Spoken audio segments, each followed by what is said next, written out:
कर्नाटक में सीएम की कुर्सी को लेकर मची खींचतान के बीच आज सीएम सिद्धरामैया और डिप्टी सीएम डीके शिवकुमार की होगी नाश्ते पर मुलाकात। पार्टी आलाकमान के निर्देश पर दोनों नेताओं के बीच ब्रेकफास्ट डिप्लोमेसी। सिद्धरामैया डीके की आज नाश्ते पर मुलाकात। ब्रेकफास्ट डिप्लोमेसी से पहले सीएम सिद्धरामैया का बयान, कहा मेरा स्टैंड क्लियर, जो आलाकमान कहेगा मैं वो ही करूंगा। वहीं डीके ने भी पार्टी आलाकमान के आदेश को हर हाल में मानने की बात कही। 2.5 साल फॉर्मूले पर अमल को लेकर हुआ है विवाद। पूर्व केंद्रीय मंत्री और कानपुर के पूर्व कांग्रेस सांसद श्री प्रकाश जायसवाल का शुक्रवार को हुआ निधन। मनमोहन सिंह के कार्यकाल में केंद्रीय कोयला मंत्री रहे हैं श्री प्रकाश। काफी समय से थे बीमार। 81 साल की उम्र में कानपुर के एक अस्पताल में ली अंतिम सांस। चुनाव आयोग से मिला टीएमसी का प्रतिनिधिमंडल। टीएमसी ने उठाया एसआईआर में बीएलओ का मुद्दा। डेरेक ओब्रायन बोले, चुनाव आयोग ने हमारे एक सवाल का भी नहीं दिया जवाब। चुनाव आयोग के हाथ खून से रंगे।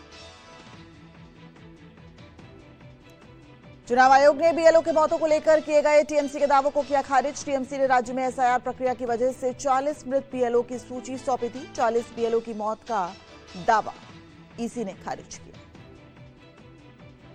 चुनाव आयोग ने टीएमसी के आरोपों का दिया बिंदुवार जवाब। कहा 9 दिसंबर को ड्राफ्ट मतदाता सूची जारी होने पर दर्ज कराई आपत्ति। एसआईआर प्रक्रिया में बाधा न डालने के निर्देश। राज्य निर्वाचन के सीईओ दफ्तर को सुरक्षित जगह स्थानांतरित करने के भी आदेश।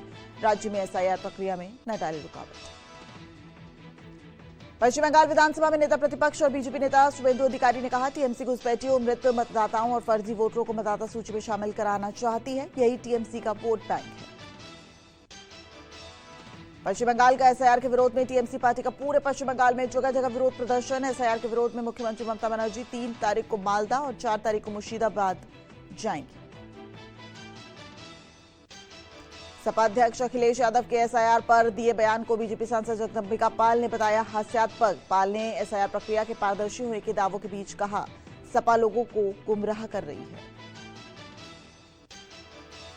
आरजेडी नेता मनोज झा ने एसआईआर पर सवाल उठाते हुए चुनाव आयोग को कटघरे में खड़ा किया। कहा, बिहार में एक भी घुसपैठिया नहीं मिला, जबकि गृह मंत्री राज्य में घुसपैठियों के होने का दावा करते रहे। कांग्रेस सांसद इमरान प्रतापगढ़ी ने चुनाव आयोग पर एसआईआर प्रक्रिया के लिए बीएलओ पर दबाव डालने का आरोप लगाया। प्रतापगढ़ी ने दावा किया कि जल्दबाजी और दबाव की वजह से ही बीएलओ की मौत हो रही है। बीएलओ पर बेतहाशा दबाव डाला जा रहा है। गुजरात में चल रही एसआईआर प्रक्रिया के दौरान एक और बीएलओ का दिल का दौरा पड़ने से मौत हो गई। महसाना में सुदासन गांव में बीएलओ दिनेश भाई रावल की हार्ट अटैक से मौत को कांग्रेस ने जताया शोक। सपा नेता आजम खान का एक और विवादित बयान, मामले में मिली राहत। केस पूर्व राज्यसभा सांसद अमर सिंह की बेटियों को लेकर दिए बयान से संबंधित था। रामपुर एमपी एमएलए कोर्ट ने आजम को दोषमुक्त करार दिया है। गोवा में प्रधानमंत्री मोदी ने प्रभु श्रीराम की 77 फीट ऊंची कांस्य की प्रतिमा का अनावरण किया। श्री संस्थान गोकर्ण पर्तगाली जीवोत्तम मठ में स्थापित की गई है ये प्रतिमा। रामायण थीम पार्क गार्डन का भी उद्घाटन किया। पीएम मोदी ने कर्नाटक में किया मेगा रोड शो। लोगों ने पीएम पर फूल बरसाकर किया स्वागत। उडुपी में बोले पीएम, नया भारत झुकता नहीं है। प्रधानमंत्री नरेंद्र मोदी का आज रायपुर दौरा। रायपुर आईआईएम में चल रहे 3 दिवसीय 60वें डीजीपी आईजी सम्मेलन को पीएम मोदी करेंगे संबोधित। सम्मेलन में पुलिस की मौजूदा चुनौतियों, महिला सुरक्षा और आतंकवाद, नक्सलवाद सहित कई मसलों पर हो रही है चर्चा।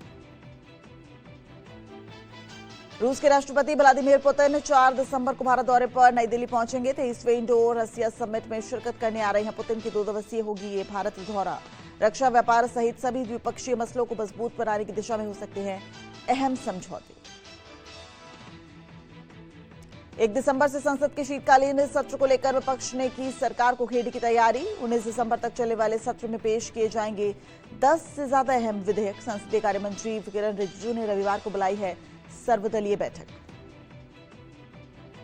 बिहार विधानसभा का शीतकालीन सत्र 1 से 5 दिसंबर तक चलेगा। शीतकालीन सत्र को लेकर राजधानी पटना में बीएनएस की धारा 163 लागू। विधानसभा सत्र के दौरान जुलूस, धरना प्रदर्शन पर रहेगा प्रतिबंध।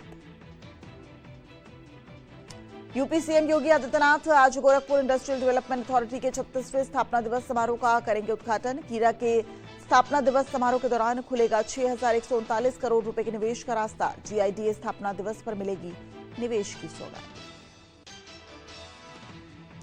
भारत की जीडीपी में दर्ज की गई रिकॉर्ड तेजी। साल 2025-26 वित्तीय वर्ष की दूसरी तिमाही में विकास दर 8.2% दर्ज की गई। अमेरिकी टैरिफ का नहीं दिखा असर। चालू वित्तीय वर्ष की पहली तिमाही में 6.1% थी जीडीपी। जम्मू कश्मीर के अवंतीपुरा में आतंकी संगठन जैश के ठिकाने का भंडाफोड़। सीआरपीएफ और पुलिस की साझा कार्रवाई में आतंकियों का एक मददगार भी गिरफ्तार। पकड़ा गया आरोपी नजीर अहमद गनई नानर मदूरा का रहने वाला है। अवंतीपुरा जम्मू कश्मीर। चेकपोस्ट पर 3 पाकिस्तानियों को भारत ने मानवीय आधार पर किया रिहा। ड्रग्स एक्ट के तहत 30 साल की लंबी सजा काटकर रिहा हो पाकिस्तानी नागरिक मोहम्मद इकबाल। 3 पाकिस्तानियों की मानवीय आधार पर हुई रिहाई।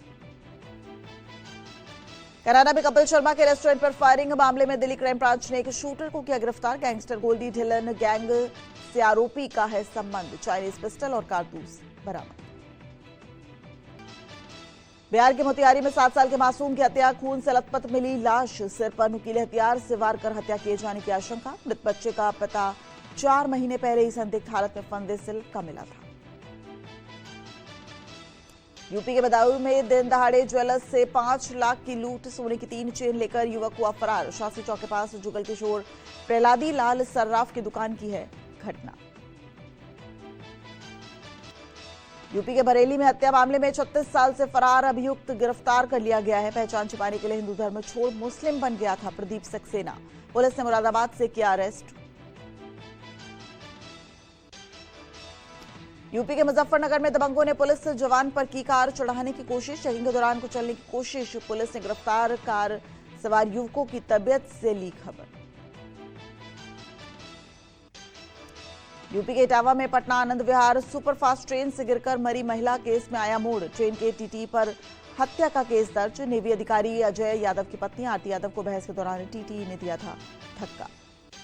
मुरादाबाद में मुफ्त में खाना न देने पर होटल मालिक और कर्मचारी की पिटाई। वीडियो वायरल होने के बाद हुआ एक्शन।